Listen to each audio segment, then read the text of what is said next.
స్వామి శరణమయ్యప్ప. మరి ఈరోజు మేము గౌరవనీయులైనటువంటి జిల్లా ఎస్పీ గారికి మా యొక్క సమస్యను విన్నవించడానికి రావడం జరిగింది. సమస్య ప్రధానంగా అనంతపురం నగరంలో పాదవూరు చెరువు కట్టపై ఉన్నటువంటి అయ్యప్ప స్వామి దేవాలయాన్ని గత 65 సంవత్సరాల క్రితం ఈ యొక్క అనంతపురం నగరంలో స్థిరపడినటువంటి కేరళ సమాజం వారు అయ్యప్ప స్వామి దేవాలయాన్ని నిర్మించి మన అందరికి కూడా, తెలుగువారి అందరికీ కూడా అయ్యప్ప ఆధ్యాత్మిక దీక్షనిచ్చి ఎంతో ఉన్నతమైనటువంటి అయ్యప్ప భక్తులను తయారు చేయడం జరిగింది.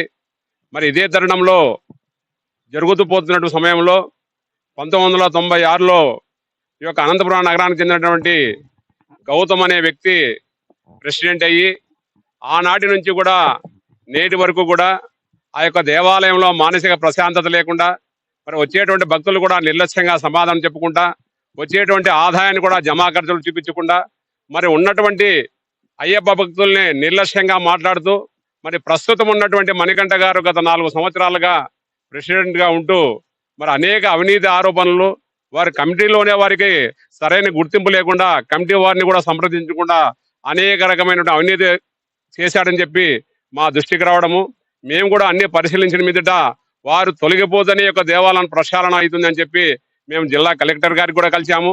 అదేవిధంగా గౌరవ ఎస్పీ గారికి కూడా మా యొక్క వినతి పత్రం ఇచ్చారు. మరి ఈ యొక్క సమస్యను కూడా ఆయన రాజీనామా చేపించి ప్రజాస్వామ్యబద్ధంగా ఎలక్షన్ జరిపించి నూతన కార్యవర్గాన్ని ఎన్నుకోవాల్సిందిగా మా యొక్క అందరి యొక్క అయ్యప్ప భక్తుల యొక్క అభిప్రాయము. ఆ అభిప్రాయాన్ని మేము వినతి రూపంలో తెలియజేశాము. మరి గత 30 సంవత్సరాలుగా ఒకే కుటుంబంలో ఉన్నటువంటి వ్యక్తులను కాకుండా అయ్యప్ప భక్తులను కూడా పరిశీలించి ఒక మంచి అధ్యక్షం చేసి మానసికమైనటువంటి ప్రశాంతి ఉండే విధంగా, ధూపదీప నైవేద్యాలకు ఏ విధంగా లోటు లేకుండా అందరూ కూడా కాపాడవలసిన బాధ్యత మాపై ఉంది. కాబట్టి అయ్యప్ప భక్తులు సుమారు 600 మంది సంతకాలు సేకరించి ఈరోజు ఆ కలెక్టర్ గారికి, గౌరవ ఎస్పీ గారికి సమర్పించడం జరిగింది. వారు పరిశీలించి న్యాయం చేస్తారని చెప్పి మా యొక్క అభిప్రాయం.